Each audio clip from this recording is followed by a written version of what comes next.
Assalamualaikum warahmatullahi wabarakatuh. Perkenalkan, nama saya Muhammad Arif Ridho Fiansa.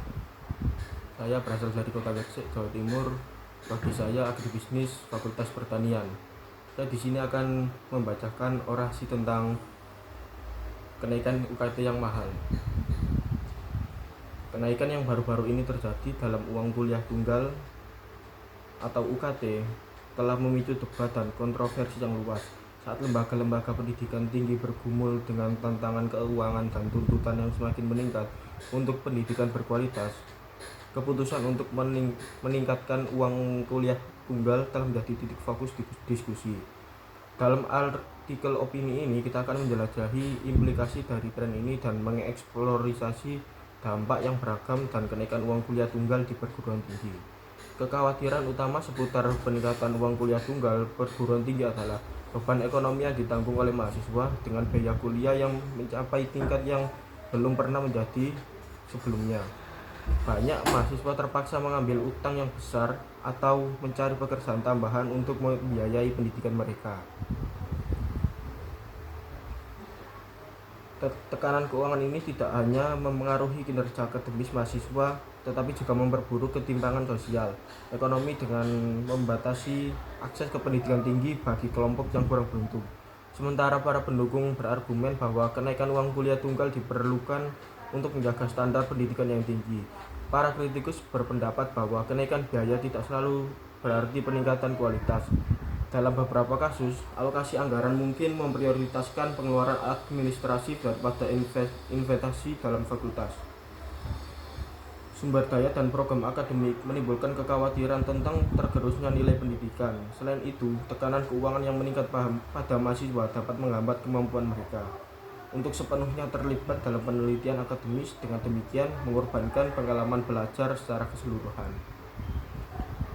Aksesibilitas pendidikan tinggi terkait dengan uang kuliah tunggal karena biaya yang tinggi dapat menakut-nakuti calon mahasiswa untuk mengejar gelar yang lebih tinggi. Akibatnya, kenaikan uang kuliah tunggal mengancam membatasi keberagaman di perguruan tinggi dengan secara tidak proporsional mempengaruhi mahasiswa berpendapat rendah dan minoritas. Hal ini memperpanjang hambatan sistematik terhadap pencapaian pendidikan dan pengurangan kekayaan intelektual yang berasal dari keberagaman mahasiswa. Untuk menjunjung prinsip-prinsip keadilan dan inklusivitas, pembuat kebijakan dan lembaga pendidikan harus memprioritaskan strategi untuk mengurangi eksklusivitas dan dipertahankan oleh kenaikan uang kuliah tunggal yang meningkat. Saat biaya kuliah terus meningkat, para pemangku kepentingan semakin mengawasi praktik keuangan dan akuntabilitas perguruan tinggi. Pertanyaan muncul tentang alokasi pendapat yang dihasilkan dari kenaikan uang kuliah tunggal, transparansi dalam kebutuhan anggaran, dan sejauh mana lembaga pendidikan memprioritaskan kebutuhan mahasiswa. Panggilan untuk akuntabilitas yang lebih besar menekankan pentingnya memupuk budaya transportasi dan keterlibatan antara perguruan tinggi dan pemangku kepentingannya untuk memastikan bahwa kenaikan uang kuliah tunggal dibenarkan dan jalan dengan misi pendidikan.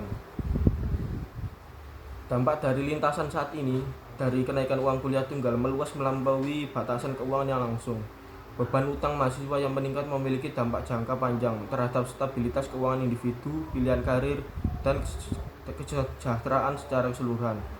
Selain itu, komodifikasi pendidikan yang dipertahankan oleh kenaikan uang kuliah tunggal yang meningkat mengancam untuk merusak nilai intrinsik pengetahuan dan pembelajaran, menjadikan pendidikan sebagai pertukaran transaksional daripada perjalanan transformasional pertumbuhan intelektual dan pengembangan pribadi. Debat seputar ekskalasi uang kuliah tunggal di perguruan tinggi mencerminkan keprihatinan masyarakat yang lebih luas tentang aksesibilitas, keterjangkauan, dan kualitas perguruan tinggi. Sementara perguruan tinggi menghadapi realitis keuangan yang kompleks, keputusan untuk meningkatkan uang kuliah tunggal memerlukan pertimbangan yang cermat terhadap dampaknya mahasiswa, kualitas pendidikan, dan kesejahteraan sosial dengan terlibat dalam dialog konstruktif dan pemecahan masalah kolaboratif. Para pemangku kepentingan dapat bekerja menuju solusi yang berkelanjutan yang menjunjung prinsip-prinsip mendasar aksesibilitas, keterjangkauan, dan keunggulan dalam pendidikan tinggi. Mungkin seperti ini saja orasi yang bisa saya sampaikan mengenai UKT yang mahal. Kurang lebihnya saya mohon maaf dan saya ucapkan terima kasih. Wassalamualaikum warahmatullahi wabarakatuh.